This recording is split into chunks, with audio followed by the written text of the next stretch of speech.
Hello and welcome to today's daily news analysis. So today is 8th of March 2022. We are covering the Hindu newspaper's Delhi edition. Now, as part of our initiative, I make it a point to share questions for mains answer writing practice, and the approach is very simple. You are reading the news and for the sole purpose, apart from seeking information, but your focus is exams. And in your exam, you are asked mains-based questions which requires analytical approach. You have to think and you have to give your views in a 250 word or 150 word format. So if you directly link this answer writing with the newspaper that you have studied, you will be greatly benefited.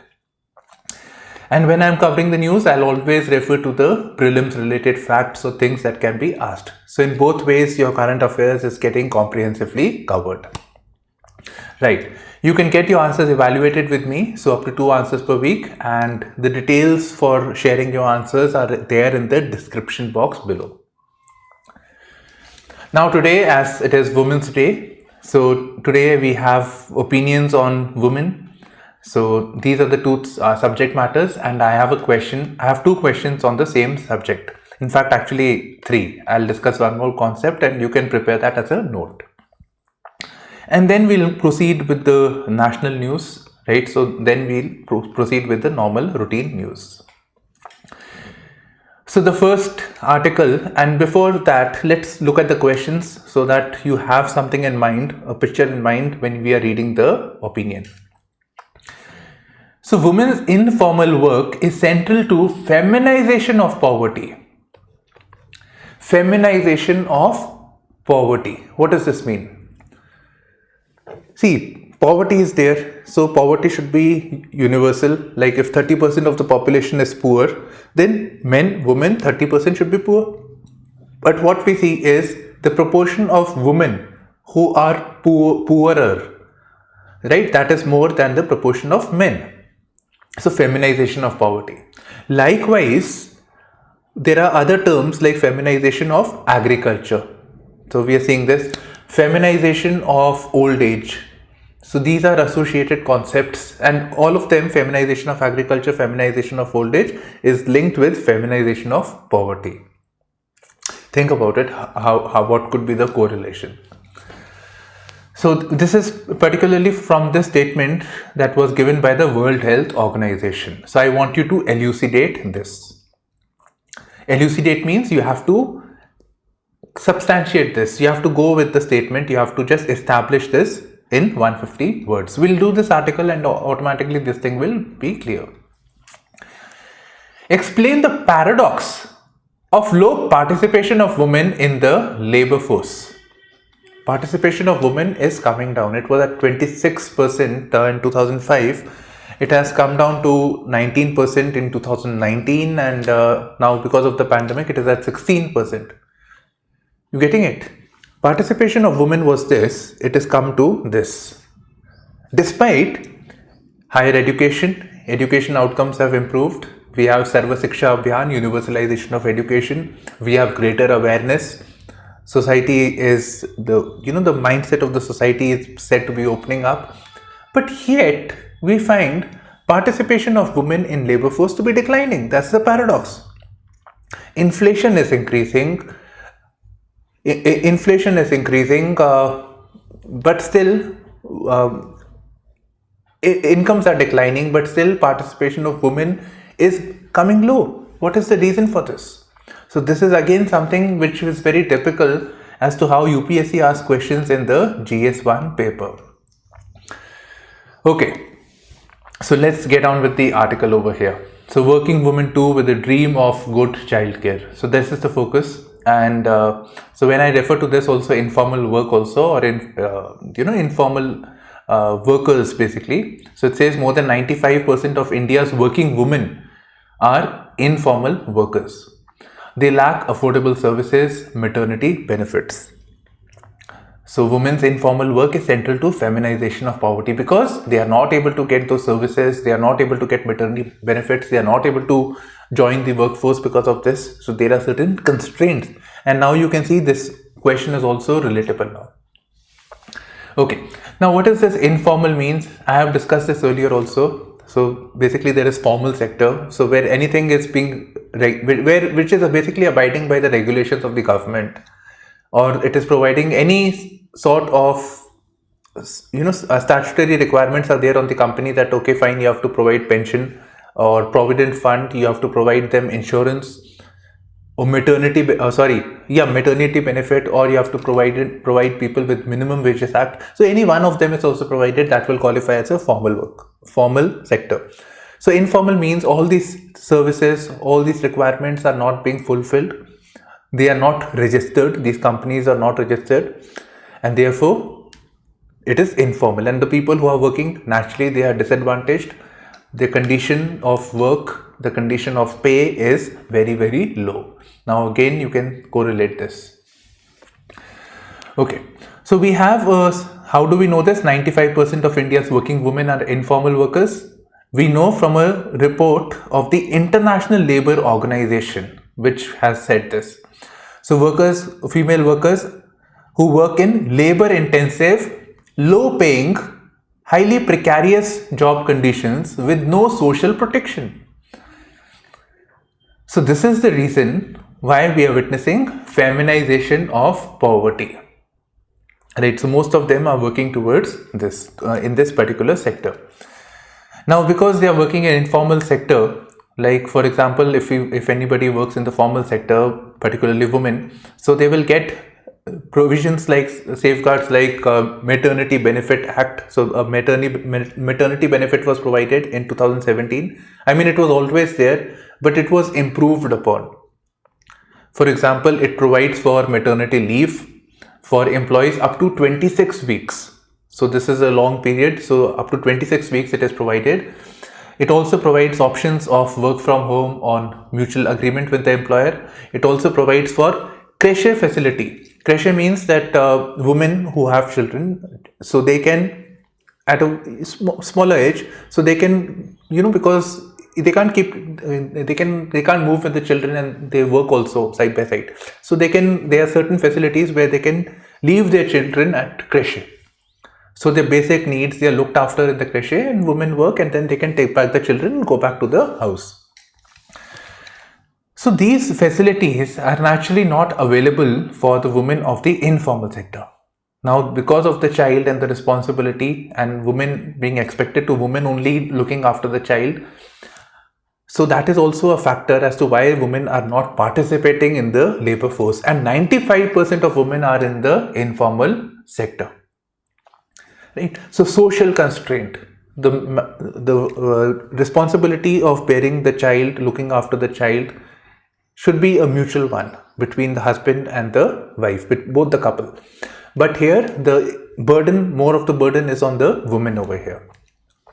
Right, so this is again an important factor over here. And this benefit, the Maternity Benefit Act, is naturally available for the formal sector but not for the informal one, which constitutes about 95% of India's working women. So they lack affordable services and maternity benefits. Now, what can be done? The next question is, what can be done about this? So here the author, who's associated with it's a research fellow associated with urban employment, informality and women's work. So good quality of work behind her. So she's saying that, see, we have to work upon that women take up more productive paid work and improve their maternal and child health outcomes. What we have to do? We have to extend the ICDS infrastructure, Integrated Child Development Scheme. So this has to be expanded. Then revitalize the creches scheme. So this has to be improved. And furthermore, there are other benefits also, like Pradhan Mantri Matru Vandana Yojana. So other maternity benefits, those schemes should be improved upon. So these are the three things that the government must do. Now, what can be done with the ICDS? What is the issue? So ICDS, as I have explained earlier, ICDS, Integrated Child Development Scheme, it is basically hinges upon the Anganwadi. So near your house,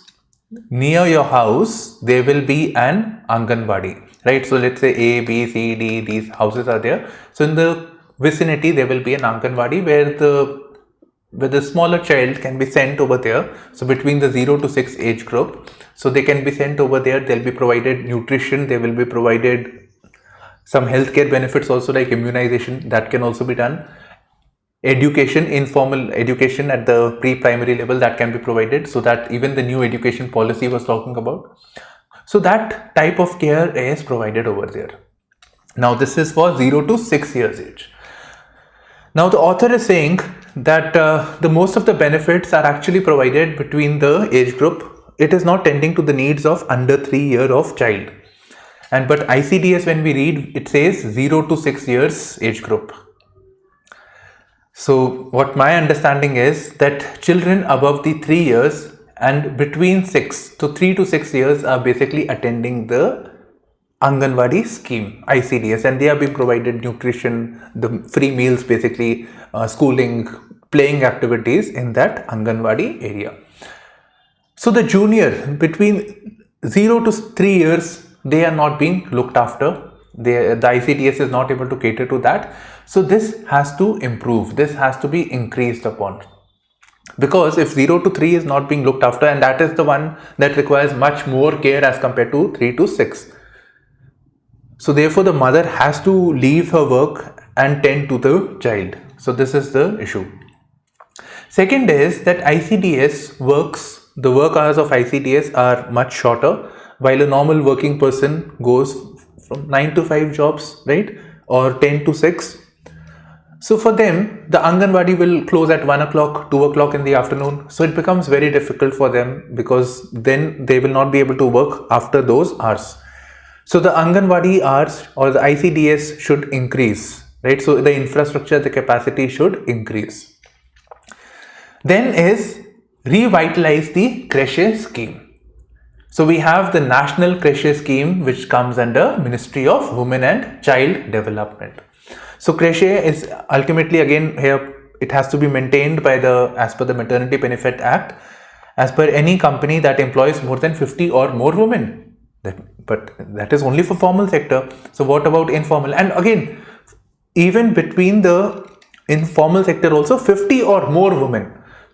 What if a company has 30 women? And there are so many, actually I can count, which have so many who have less than 50 women. So they will not have any creche. So what do we do? So we can have public facility, we can have something sponsored by the government maybe, or civil society organization, or as part of the CSR. So we can have these creche facility at a cluster. For example, there are this industrial settlements like Manesar, etc. So in the vicinity where there is construction activity going on, or manufacturing activity is going on, where women workers are also there, so they can send there can be a single creche, single facility over there, which can tend to the needs of the people who are working in the nearby region. So similar services has been provided, public creche facility like Seva, so self-employed Women's Association, Sangini in some Indian cities. So it is being provided. Likewise, construction sector. So it employs, you must have seen it also in construction sector also, construction activities going on. A lot of women workers are also there. So along those areas, there is this scheme in Ahmedabad by a civil society organization. So it is run by Ajivika Bureau. It is tending to the needs of the construction sites and mobile creches in Delhi. So such facilities can be improved upon. Now coming to improving the maternity benefits. This is again important for your prelims also. So women in informal sector, they were not having maternity benefits until the National Food Security Act. So National Food Security Act, it provides for grains at cheap rate. Simple. So grains at cheap rate. So, and the idea is that nobody should be hungry in the country. And we have a lot of stock also. The government buys it from farmers at MSP. The Food Corporation of India is storing those cereals, grains, etc. So that needs to be distributed by the PDS. Right, so that is the thing. But there is one more component of this, that is women who are pregnant and lactating. Now because they are not able to work, because they may not be able to work. So for them, because of the wage loss that is taking place, because of that wage loss, it should not happen that they cannot afford food. So to tend to the needs of the pregnant and lactating mothers, a cash transfer of at least 6,000 rupees is mandated by the National Food Security Act. Got it? 6,000 has to be given to pregnant and lactating women. And the idea is also to promote health-seeking behavior. So there are other schemes also. So health-seeking behavior, so that women go and as they are pregnant and lactating, they use the institutional healthcare services to avail the health benefits. So that will help improve it will help reduce actually infant mortality rate, maternal mortality rate, and as well as the diseases that the child may have because of immunization, etc., can be looked after. So the scheme 6,000 is now being provided under a scheme known as Pradhan Mantri Matru Vandana Yojana. Right, so this is the scheme, and it is, you can see this, I think you can take the screenshot also. So this is the basic scheme where 6,000 rupees will be provided for the wage loss that is taking place. Now all of these schemes are under Ministry of Women and Child Development. Okay. Now recently the money that was to be provided has been reduced to rupees 5,000. In fact 6,000 was less, now it has been reduced to 5,000.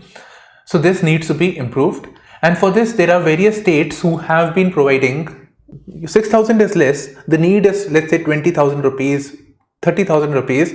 So 6,000 is less. Even when you go to buy vegetables also, these days you can see the inflation also is increasing. So 6,000 is very, very less. So for this some states, to bridge this gap, they are also making their own contributions. Now you have a list of schemes over here. For example, Tamil Nadu has Muthu Lakshmi Maternity Benefit Scheme. Rajasthan has Indira Gandhi Maternity Nutrition Scheme. Odisha has Mamta Scheme.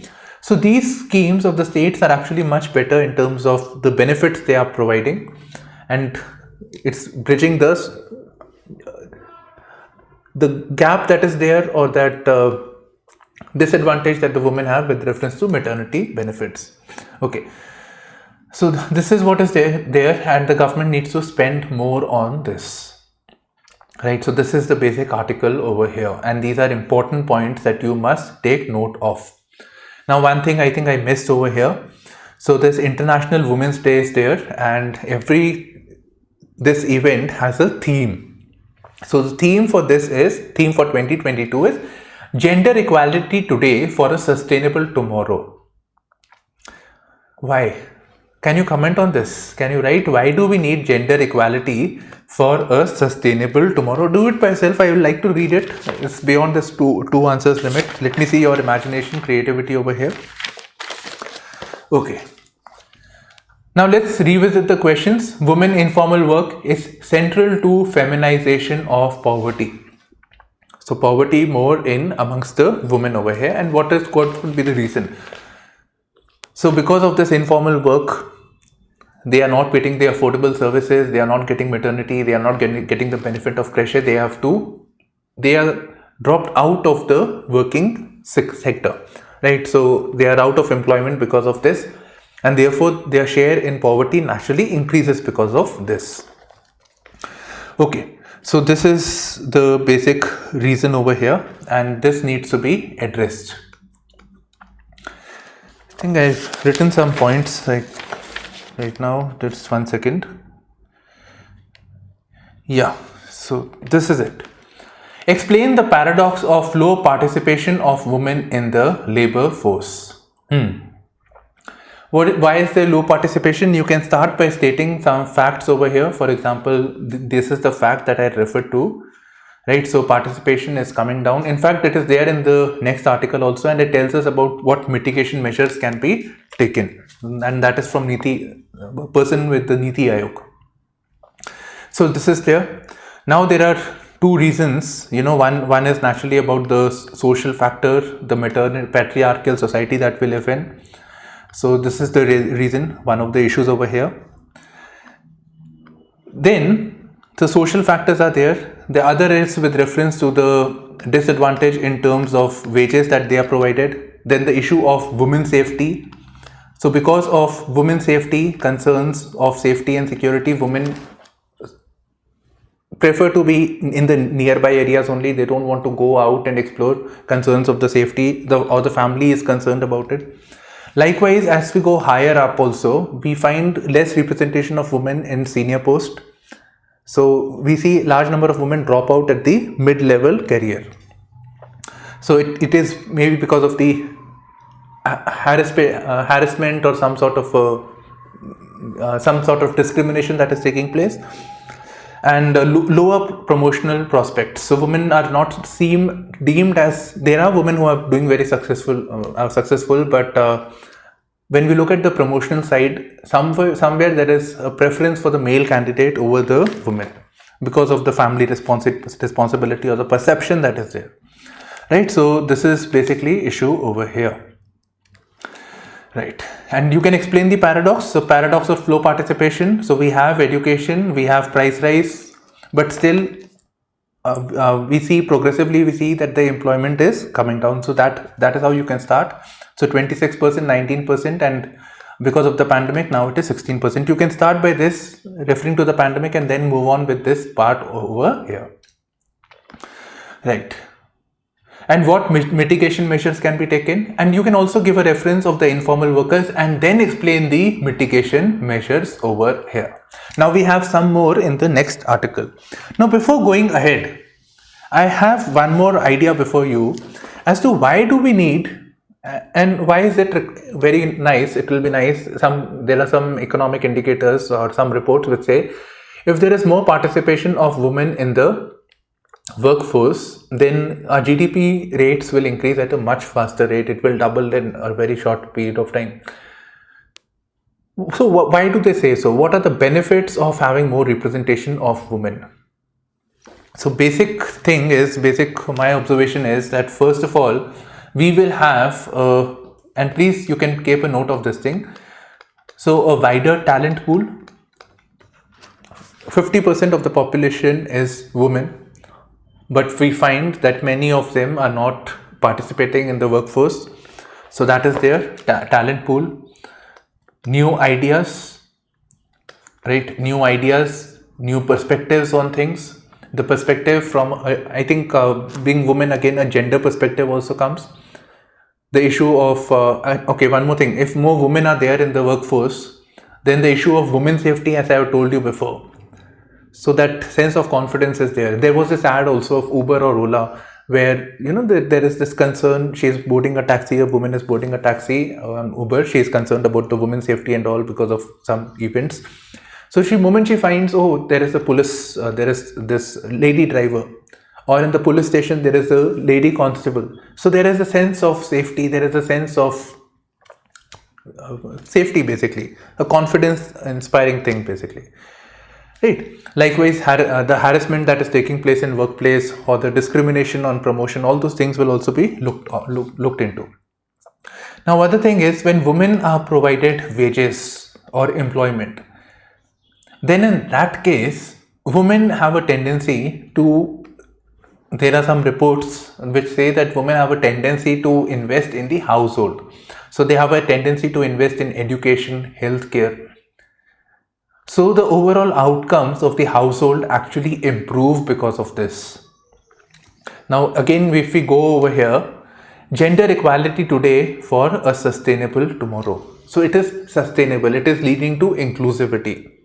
Be it in terms of gender equality in education, gender equality in healthcare, gender equality in economic sector, employment sector. So in that case, it is sustainable, it is long term, it will continue for a longer time, right? So in that case, you have to explain this, right? So this is the article name, Reaping the Potential of the Female Workforce. So here we have the Special Secretary of Niti Aayog, right? So it is from him, and Sakshi Khurana, Consultant Skill Development, again Labor and Employment of Niti Aayog, right? So she's both of them are with Niti Aayog over here.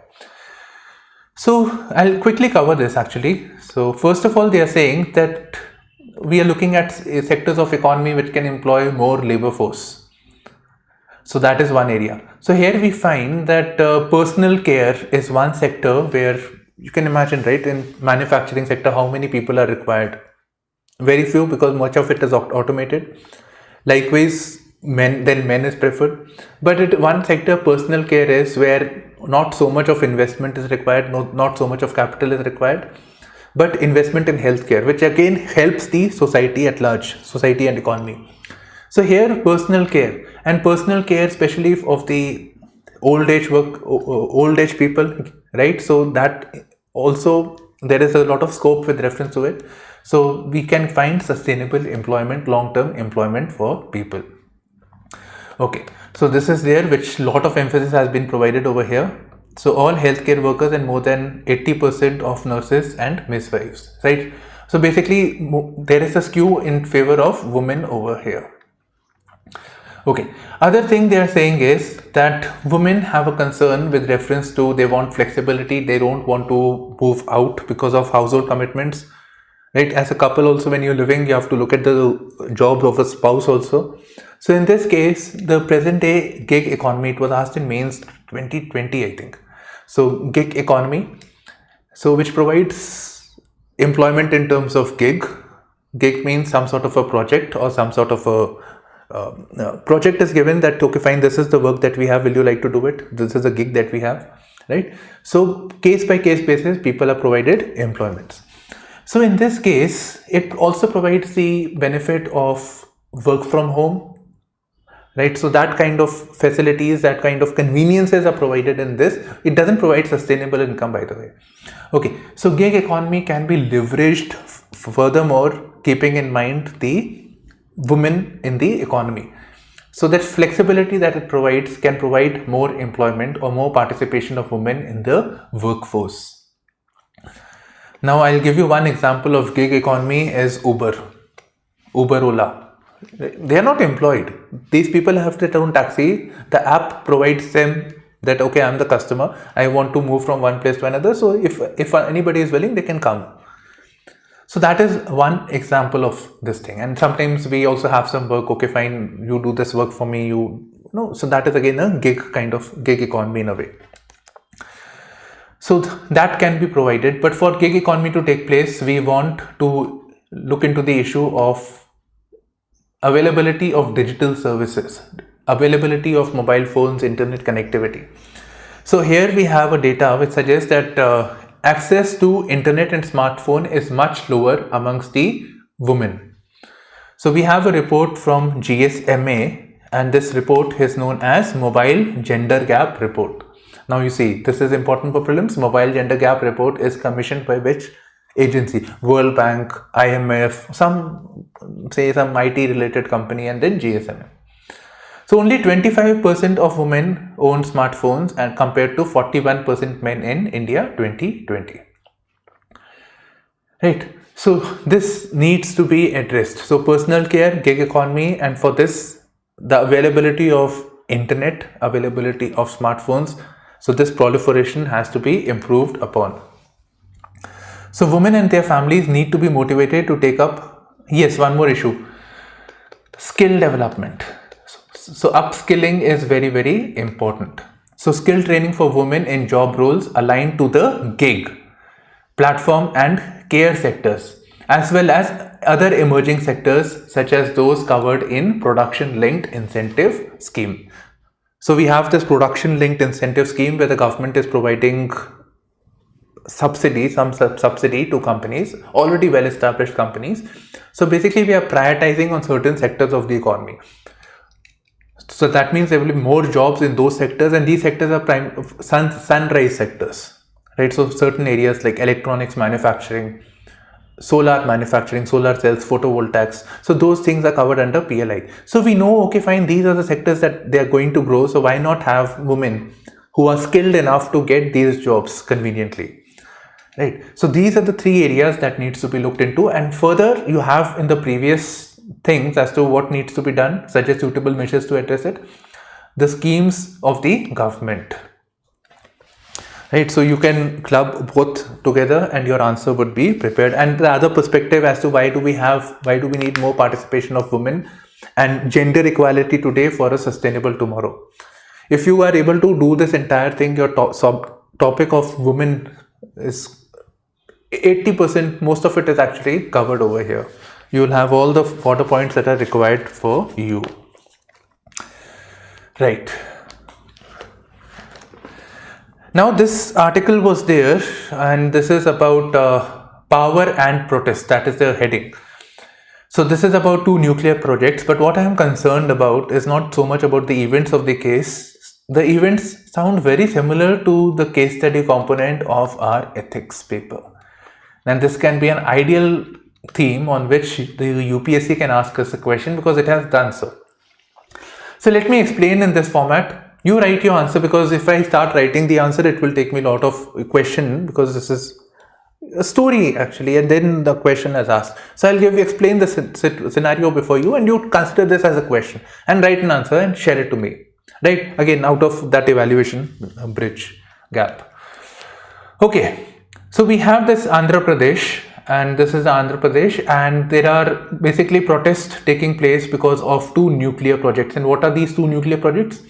So one is that a nuclear plant is being coming up at Kobada, right? So this is a place in Andhra Pradesh, and other is with reference to mining of uranium.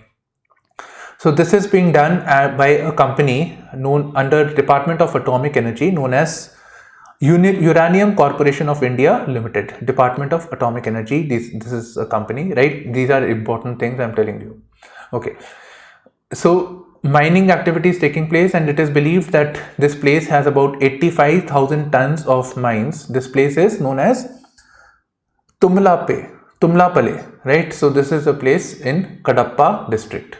So 85,000 tons of uranium is there. So this is said to be the world's biggest reservoir of uranium, deposit of uranium. So this is there over here. This is there. We cannot overlook. We need this thing. Now the issue that has come up is, there are 2 issues over here, and people are obviously protesting. So one is this power plant that is coming up. So the government in the initial stage, there was some protest, but they were able to acquire land, and they were able to get the facility that was required to get this construction work done. Right? So they were able to do this. Now the concern has arisen about, naturally, nuclear facilities there is a concern over safety. Right? So concern over safety. Then there is a highway that is going very close to this, National Highway 16. So this is about 1.6 kilometers from this region. So 1.6 kilometer radius from this plant. While the Atomic Energy Regulatory Board, again, this is again important for prelims. So ARB says no facility should be there within the range of 30 kilometers, because if tomorrow some accident takes place, something happens, so there will be radioactivity. So 30 kilometers around that area, nobody should be there. No facility as such should be there. So here we have this highway coming up against this rule.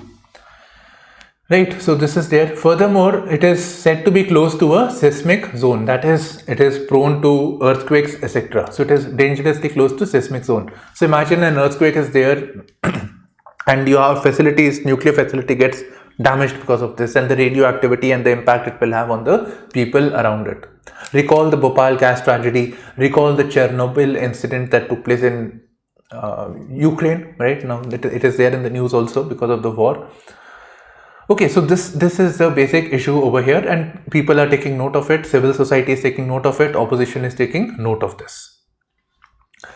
The other is with reference to mining that is taking place. Now, interestingly, the government was able to get land and support in the initial times. So mining is taking place, but there is obviously, whenever a mining is taking place, not just with this radioactive substance, there is concern over air pollution, groundwater contamination, and I think that this is what it is mentioned. So soil contamination, you had one more thing. It is also amounting to skin and respiratory ailments of the people, right? It is leading to this. Now field level surveys were done, but it was field level surveys was done as to how many people are affected, right? The government does this social impact assessment, environment impact assessment. So assessing, okay, fine, this is the land that we have to take, we have to rehabilitate these people. So all that survey was done. But the people say, government says we did this, but people say that hardly anything had happened because of this. So now comes the question, right? People are protesting and taking up this issue. Now comes the question over here. Now you have this scenario of this nuclear facility. People are unhappy. There is concern of safety and security. Furthermore, there is mining activity also taking place. Now, this question can be asked in two ways. One is that protest is taking place and you are there to negotiate. You go and to negotiate over there. You want to be this IAS or IPS. You will be in this scenario over here, right? So how will you deal with the situation? How will you convince the people? So in that light, a question can be asked. So in fact, a question has been asked with reference to developmental project that is taking place, which would be good to the people, but people over that vicinity of that area is not convinced. Now here we have some harmful effects also. Other way could be that this situation has happened, but you are an IAS officer of a senior person, an IAS or whatever, and you have to report to the state government about what measures need to be taken. In this case, central government, it is a nuclear facility. So what corrective measures need to be taken, or you have to frame a policy on this issue so that the contentious issues can be rectified. Right, so when there is a lot of problem, agitation is going on, so you have to do, and other is a policy so that the thing can be resolved in the long term. So this was asked in a question on similar line was asked in 2018 mains. So either ways, you have to explain the facts of the case. You have to do the stakeholder analysis, and then after giving that everything, then you say, okay, fine, these are the steps that need to be taken over here. So first of all, you have to say that there are things about lack of faith amongst the public, the concerns that all the the government, the state people had supported, but the welfare schemes, benefits, etc. have not been provided. The concerns recent events have brought out concerns with reference to pollution, and also some regulatory shortcomings. The safety component has been compromised, 1.6 kilometers, for example. Okay, so what needs to be done? First of all, some sort of an assurance needs to be given, that some confidence building measure that things will be looked after. And now this has to be backed by certain events. So we have to survey the situation all over again by assessing the project, assessing the impact on the environment and ecology, as well as on the people naturally, right? So this has to be done. Then we have to check for lapses that have taken place as to how come this situation arose, that this regulatory 30-kilometer thing is there, and how come the situation arose, and what corrective measures can be taken. Now when we are doing all of this and we have to build confidence, we have to take people into confidence. So we have to engage the community, we have to engage the civil society, and if possible even political opponents. Because such things require a broad-based support, and what better if we have them at the policy level itself, at the inception stage itself, right? So this can be done, and this would result in greater cooperation, also greater support from the people in the longer run, right? This is there. Now one more thing that comes to my mind after this. Now this is done. This is also national interest versus environment. And so that perspective also you can think as to, should we, or in this case we have this mines over here, this is required for energy needs of the country, but it is coming at a cost. So what stand would you take? I would say that you have to go with this, but at the same time you have to take those mitigative measures as well with reference to pollution, etc. Right? So that mitigation thing has to be looked into. Okay, now quickly, plan to bring 4 lakh girls back to schools. Yeah, so what can be done? So we have the situation that we are having this universalization of education, especially at the primary level. So universal enrollment, that's a better word. So at the early level, we are finding that good near 99-100% enrollment is there, both men and women, boys and girls. But as we go up, right, at secondary schooling, high schooling, we find that the ratio of women dropping out is more than the boys. So women drop out from the school at the middle level. Now, because they drop out, right? So that means their employment avenues, the prospects of leading a better life, those actually come down because of this. So to correct this flaw and to get them back into the education fold, the government is focusing on this. So plan to bring back 4 lakh girls back to school. So the government has a scheme known as Saksham Anganwadi scheme. So this was announced in the budget also. So we have the Anganwadis. So making the Anganwadis Saksham, improving the capacity, improving the whatever money, financial resources they need. So improving their quality, making them more Saksham, right? More capable. Okay, so that is the idea. So in this, what they are doing is that women who would have been dropped out. So earlier they were tending to 11 to 14 years of age group under a scheme known as Scheme for Adolescent Girls, right? So they were working on this, that whosoever has been fallen out of the education system, they should be brought back. But naturally these girls would have aged also, and not everybody would have been brought back into the education fold.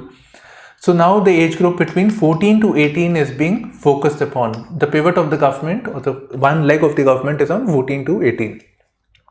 So now instead of 11 to 14, they are looking at 14 to 18, those who had been left out in the scheme for adolescent girls, and they will be enrolled into. And for this, naturally, they are taking the support of Anganwadi. Now think, ICDS I refer to 0 to 6, and Anganwadis are to implement the ICDS scheme. Clear? That is right. Okay, so why is Anganwadi coming over here?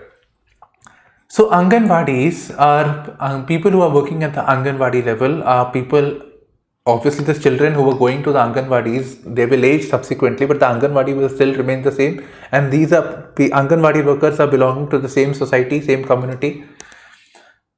So this network, this social capital that we have will be pooled in, this will be utilized to talk to the parents, convince them of bringing them back into the schooling system. So either they can be brought into the regular schools, or they can be provided vocational training so that they can take up employment, right? So this will be done. And for this, these workers will be provided incentives ranging from rupees 500 to 1000 to counsel adolescent girls dropouts in their Anganwadis, right? So this is the basic ideas, get them back into the education system.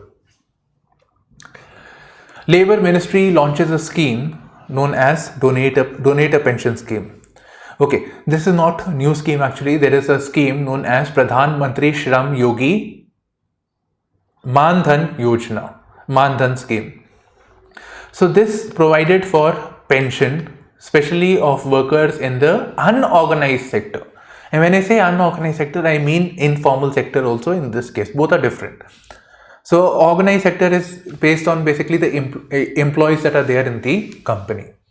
So if it is less than 10, it is unorganized sector. If it is more than that, it becomes organized. So it is only on the basis of employees that are working in the company. Now normally what would happen is that unorganized and informal would be together, but it is not necessary. There may be a company of 3 people also, but it is registered, so it is a formal. So unorganized sector, which accounts for about 90% of the labor force, so they don't get any social safety nets. So for them, pension would be provided under the Pradhan Mantri Shram Yogi Maan Dhan scheme. Now this was already there. So between the age of 18 to 40 years, the workers who are working in this, they are required to give a premium. Right, like they will be provided pension. For that they have to pay some premium, so they have to pay amounts between rupees 50 and 200. I don't know if it is annual or monthly, so this have to be provided by them. So 55 rupees to 200, and the remaining premium will be borne by the government, right? So this premium has to be paid, and what will happen because of this? They will get a pension. So pension will be provided to them. That is, the monthly pension will be provided, right? It is required at the elderly age. You need money, some sort of a support, otherwise your life will be very, very bad state. So pension for this sector. Now, large number of informal workers are the people that are there near and around you. Maybe the car cleaner, maybe the maid that comes, house help that comes to your house, right? So those people, nurses, etc., caregivers, so they may not be aware of these benefits. So people like us, maybe people who are privileged, so they have the awareness, they have the knowledge, they know the importance of pension, so they can convince them, they can tell them and pay their premium. So it is donate a pension scheme, and this amount is not much. So minimum amount is ranging, they have to pay for a year, at least a year, and it is rupees ranging from rupees 660 to 2400 a year, right? So this contribution has to be paid. So, but then again, it will help in this benefits to them in the longer run, right? So this is the basic thing, and this can be done by visiting a common service center anywhere in the country. Multi-phase elections end. Uttar Pradesh says 57% turnout in last round, and we may expect high crude price also, high petrol prices also in the times to come. Okay, now elections have concluded. So basically, this is from the front page as to what all happened. So it says that there was this model code of conduct, and which basically says as to how the employees or how the political parties, the members, how should they conduct themselves, code of conduct.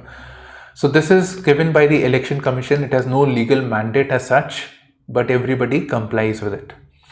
Now, the reforms with the model code of conduct is a theme that can be important. I'll cover this subsequently. Okay, so this is there. So 290 complaints are there, and the Election Commission of India says that they have legal action also. Now I said that it doesn't have a legal backing, but how can the model code of conduct, Election Commission of India take legal action? Well, model code of conduct is nothing. It is telling us the behavior, how should they conduct themselves. But these are provided for in other laws, criminal law, the Representation of People's Act. So under those laws there are provisions. So these are only taken up as to these are the things that this is the way how the election should be conducted. So code of conduct has been established, but action can be taken on the basis of other laws. Okay, so this is there. Then the focus of election was on, first of all, it was on Hindutva, nationalism, injecting communal thing was there. And then they were focusing on the welfare schemes, particularly public distribution scheme and Pradhan Mantri Awas Yojana and law and order situation. While the opposition were focusing on the Rainbow Caste Alliance, they were focusing on the issue of farmers' tear, then the issue of cattle, and inflation and unemployment. Modi raises plight of Indian students with Zelensky, the president of Ukraine. He also talked with the Russian president also, Mr. Putin. And he's naturally, Prime Minister Modi is concerned about the Indian students. So the Indian students are there, about 1,100 students have been brought back. So they are stuck in the war. The war is taking place in basic urban areas, housing, etc. has been targeted in the war. So in that case, they are being affected. The Ukrainian government was said to be a bit partisan towards their own people and not tending to the Indians. So some news also came to that regard. Right, so basically they are talking about this, and he's also requesting a ceasefire and a humanitarian corridor to be brought into place. Now, because of all this that is taking place, rupee has fallen down. What all? Ukraine issue, right? So rupee rate has come down. It has sunk to a record low of rupees 77. So how is it happening? So first of all, the crude prices have increased, right? Crude prices have increased. It is touching $130 per barrel, maybe more in a short time. So this was at, if I am not wrong, it was at 60 to 80 dollar per barrel, right? So it is this fuel, this petroleum that we filter, refine, and then we buy it as petrol and diesel. So there is some additional cost also. So this we import and then we refine and we use it. So this, if you look at this thing, so the crude prices have increased. This price has increased, right, from this to this. The dollar to rupee rate has also increased. That is what it is saying. The dollar to rupee rate has also increased. So earlier it was, let's say, 73 rupees or 70 rupees. It has become to 77. So you multiply this 77 into 130 from 17 to 60, right? So that is the basic math over here. So what is happening is, we are buying this crude at a high price from $60 per barrel. We're spending more. We are spending more dollars. That means, so the demand for dollar is increasing. We are giving out more rupees to buy dollar. So the demand for dollar is increasing because we have to spend more to get crude. So that is why the rupee dollar rate is getting affected, because we have to give more rupee for getting the dollar, right? Therefore, this appreciation is taking place. And this is also leading to high current account deficit. So this is it. Now, because the dollar is, the value of rupee is depreciating. Let me put it this way, either dollar is appreciating or rupee is depreciating. So rupee is depreciating. So the people who have invested money, right? People who have invested money, their value is getting affected because of this. It is not being protected. So it is also happening that the money from India is going out. The foreign investment is also, the financial investments are going away from the country as a result also. There is also significant outflow from domestic equities. People who had invested, Indian investors, stock market is crashing. Therefore, money is being taken out of the stock market. So these are other things over here. So Saudia opens health clinics in government schools. Right, so basically this is about governance, and so we have schools in the nearby areas, government schools, they are there, and tending to the healthcare of children, both physical and mental. School can be the best place for providing that. So the school infra is being used to tend to the care of the physical and the mental needs of the children. So these are known as the Aam Aadmi school clinics. Now somewhere this is not appropriate. Aam Aadmi Party, Aam Aadmi school, but whose money is it? The government's money, right? So likewise we find with other parties also, other states also doing this. But on other ways, this initiative is sounds good, right? And it is able to tend to the needs of the children, that too at the school level only. So it is compensating for the infrastructure cost also, because else you would have required hospitals and you have to get place in other areas. So you already have government infra. So in that only you will be putting porta cabins and using this infra. Okay, now quickly, Russia offers humanitarian corridor which has been rejected by Ukraine. Why? Because the people who are in Ukraine and who are affected by war, so this humanitarian corridor was leading towards Russia only. So what about the plight of the Ukrainian population who goes into Russia? So there is a legitimate concern about safety and security of such people. Russia gives a hearing at UN top court a miss. Right, so this is being done over here, and this top court is known as International Court of Justice, which is located at the Peace Palace. I think it is located in Hague, to be precise. Okay. Over 5,000 Russians detained for protesting against invasion. Now let's come to this thing. China says US is trying to build Indo-Pacific NATO. So Indo-Pacific NATO.